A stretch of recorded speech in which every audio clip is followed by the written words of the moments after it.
Listen closely, because if what critics are alleging is true, it could rewrite the last decade of rap history. Imagine the most streamed rapper alive, the man who turned chart records into a personality trait, now standing on a stage made of smoke and mirrors. Tonight's Scandal News walks you through the claims, the numbers, the suspicious spikes, and the whispered industry math behind them. Did the biggest name in the game build his late career momentum on bot farms and chart tricks? Or are the haters just seeing ghosts in the data? We lay out the story, step by step, so you can decide. Drake has been called a lot of things: the hit machine, the era definer, the algorithm in human form. But over the past few months, the glow around that machine has dimmed. New singles land with a thud, the conversation changes tone. And then, something stranger than silence creeps in, charts that twitch like a lie detector, streams that vanish as fast as they appear, numbers that spike without a spark. Let's rewind to the rollout everyone kept talking about. An album teased, whispered, meaned, and then seemingly haunted. The project fans nicknamed Iceman. Around it, 3 singles arrived like test balloons. Each one behaved differently. Each one told a story. And together, those stories raise a question nobody wanted to ask out loud. Are we looking at organic demand? Or at a lab experiment that got careless?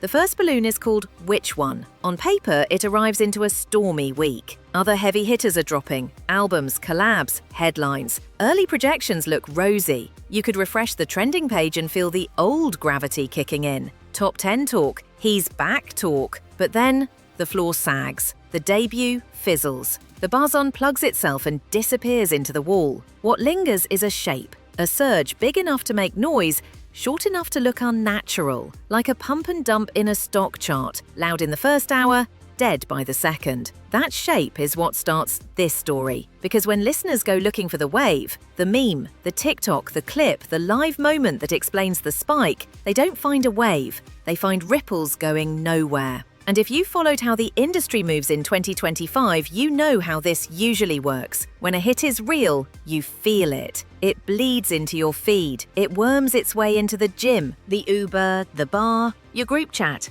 Which one makes a sound, but not a culture? And that gap between sound and culture becomes our first red flag. Then comes the second balloon, and with it, a rule most fans never think about, but labels never forget. Remix equivalency.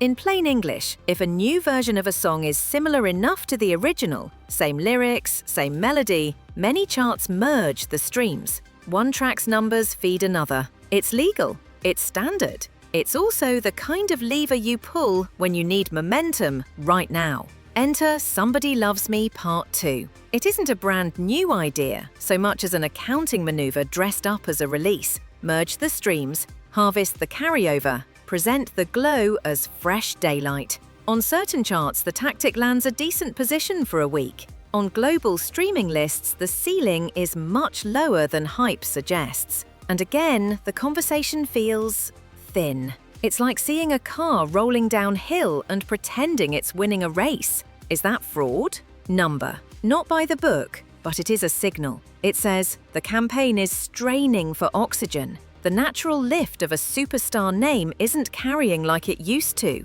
So you borrow, you stack, you squeeze the system for every drop of perceived heat. Still, even these 2 balloons could be explained away. Competition was fierce. The public is fickle. Maybe everyone just woke up on the wrong side of the algorithm. Plausible, right? Then the third balloon pops, and the sound is impossible to ignore. The song is Doghouse, a slick collab built for playlists and neon rooms. The first day, it doesn't even dent the global 200. That alone is a headline. Third single off a heavily teased era, marquee features, and it can't crack the door. Strange. But stranger still is what happens next. Days pass. Out of nowhere, the song leaps onto the global chart. No video drop, no viral dance, no studio footage, no apology post, no beef, no tragedy, no nothing. Just a jump. And then, as quickly as it rose, it slips. Back to baseline. Back to the shrug. If you've ever watched a cardiogram, you know how an artificial shock looks. A sudden peak without a heartbeat behind it. Real hits breathe. They climb because the culture is climbing with them. This one twitches, and that twitch becomes the centerpiece of the allegation, now echoing across forums, spaces, and side-channel DMs. The numbers are being juiced. Let's talk about juicing, because it carries more myth than math. Buying nonsense plays from junk IPs is easy and cheap. It's also easy and cheap for platforms to detect and burn away. The allegation here isn't that. It's the expensive version, the version that tries to mimic real behavior, spread out accounts, realistic devices, regional distribution, human-like session patterns, premium subscriptions, believable listening time, the kind that could slip past automated filters long enough to goose a debut or fake a trend. The kind that, according to people who claim to have seen the invoices in other cases, can cost millions per window. Now ask yourself, why would anyone spend like that? Not to win forever, nobody can keep that burn rate going, but to win the moment, to catch a chart on a Tuesday, to land a headline on a Thursday, to seed the illusion of ascent and hope the crowd completes the picture. If the crowd doesn't take the hint, the illusion fades. And when it fades, it leaves footprints, surges out of thin air, absence of supporting heat, sudden collapses. This is where the Drake story shifts from one artist to an industry. Because if a name that big has to tinker this hard, what does it say about the oxygen in the room? About how tightly playlists gatekeep discovery? About how much of "this is popping" was always a carefully staged magic trick? Let's be fair, there are counter-arguments. 1. Fatigue. When you spend a decade in constant rotation, casual listeners burn out. They don't argue about you anymore. They scroll past you. 2. Segmentation. The audience that once moved in one wave now splinters into micro-genres. A song can rack up huge numbers in a pocket you never see, then vanish outside of it. 3. Timing. A sleepy rollout week can make you look bigger than you are. A crowded one can make you look smaller. 4. The algorithm giveth, and the algorithm taketh away. We've all watched records die because the machine didn't push them. Then a month later, the same machine resurrects something random for no reason at all. But even with those caveats, the pattern in this case, the projection spikes, the remix accounting, the jump then drop, feels too on the nose to write off as coincidence. And that's why commentators have started asking a scarier question. If this is what we can observe now out in the open, what did we miss when the machine was working in his favor? When every lever in the building pulled the same direction? How many moments were polished into legends by invisible hands? If you're a veteran of this channel, you know we don't dance on anyone's collapse. We dissect it. So let's break the last year into moves and consequences. Move 1. Status maintenance. When the natural engine of hype slows, the first instinct is to simulate noise. That means high-velocity announcements, teaser art, guest features, 5-second snippets designed for short-form video. When that fails, you pivot to analytics. You target regions where conversion is cheap and visibility is high. You might even test different tactics across different songs. Fast front load on one, remix merge on another, staged gradual climb on a third. The pattern that emerges here is exactly that. A lab of plays, seeing what sticks. Consequence 1. Trust erosion. Audiences don't need to know the rules to sense when a campaign feels airless. The more you chase optics, the less anyone believes the feeling. That's how you end up with a followership that will defend the numbers but won't actually live with the music. Plenty of avatars, fewer anthems. Move 2. Narrative control. If the numbers alone won't carry you, you create a story that might. You hint at a villain, platform bias, industry blackballing, leakers, haters, a bad mix, a delayed video. You hint at a redemption arc, the real album, the back to bars, the surprise tape. You turn anticipation into a shield. That's the space the Iceman Murmurs moved into. A project that exists mostly as a promise. Each single is supposed to be a window into the storm, but if the windows are fogged, people start to wonder if there's a storm at all. Consequence 2. Gravity loss. When the promise is the product has to be undeniable. If it isn't, the promise turns into a punchline. The third single missing the global chart on day 1 is that punchline. The sudden 2-day miracle followed by the quiet fall is the rimshot. Move 3. Reputational arbitrage. You lean on your legacy. You point at the 120 billion stream milestone. You remind everyone you have more chart entries than some labels have artists. That works.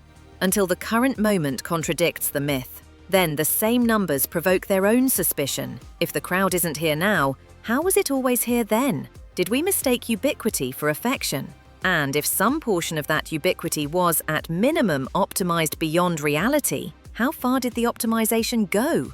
Consequence 3. Historical doubt. This is the part fans hate most. They want the memory unsullied, the summers with no skips, the memes that baptized a hook as a lifestyle. Those are real, and nobody can take them. But revision creeps in when the present feels staged.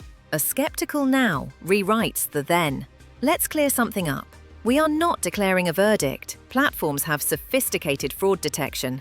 Labels know the rules because they helped write them. If someone were recklessly juicing at a massive scale, scorched earth bans and public scandal could follow.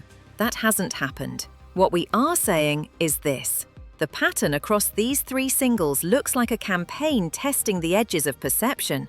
And whether or not there's outright manipulation behind the curtain, the optics have already done their damage. When your jumps don't match your footprints, people stop believing you walked there.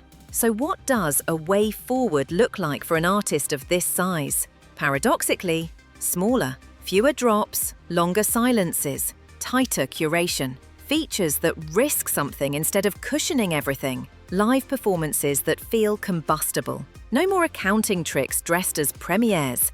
If you want the room back, you have to earn oxygen the old way, with songs that don't need a spreadsheet to breathe.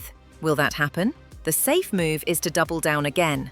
One more single, one more feature, one more remix, one more, this one's really for the day ones. But we've all seen that movie. The third act twist isn't louder, it's truer. The only thing big enough to silence talk of bots is a song too undeniable to argue with. Now zoom out. This is bigger than one name. The industry is addicted to first day optics. Everyone wants the headline, biggest debut, fastest climb, most whatever, in the first 24 hours. That addiction is why every Friday feels like a casino. It's also why listeners roll their eyes when another record breaks with zero cultural residue. If we keep worshipping the dashboard, we'll keep getting dashboard music, and dashboard music doesn't live. It just updates. Here's the uncomfortable truth marketers won't say on record. If a star can juice their numbers and the culture doesn't follow, the juice curdles. You can hide behind playlists for a quarter. You can hide behind merges for a month. You can hide behind projections for a weekend. But you cannot hide from how quiet the world sounds when your song is playing. The room either turns up or it doesn't. So when observers point to those weird jumps, the out-of-nowhere global entry, the 2-day miracle with no catalyst, the sudden return to Earth, they're not chasing conspiracy, they're reading the room. And the room is saying, we're not there with you. There's another piece to this puzzle, cost. Not just the rumored cost of high-end optimization, but the cost in brand equity. Every time a spike looks manufactured, it taxes belief. Every time a rollout leans on a loophole, it taxes patience. Eventually, the bill comes due. You announce a new record and the timeline doesn't roll out the red carpet. It folds its arms.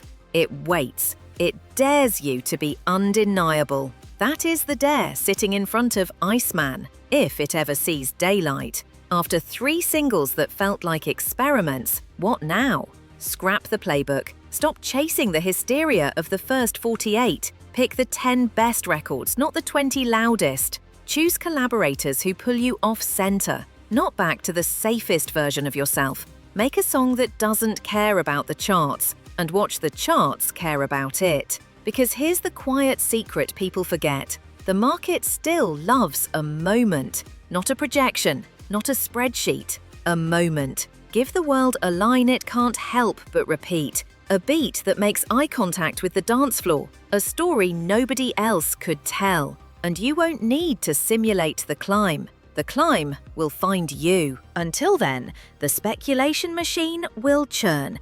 Critics will circle those numbers like vultures around a carcass that might still be breathing. They'll ask why the biggest rapper alive needs help to make noise.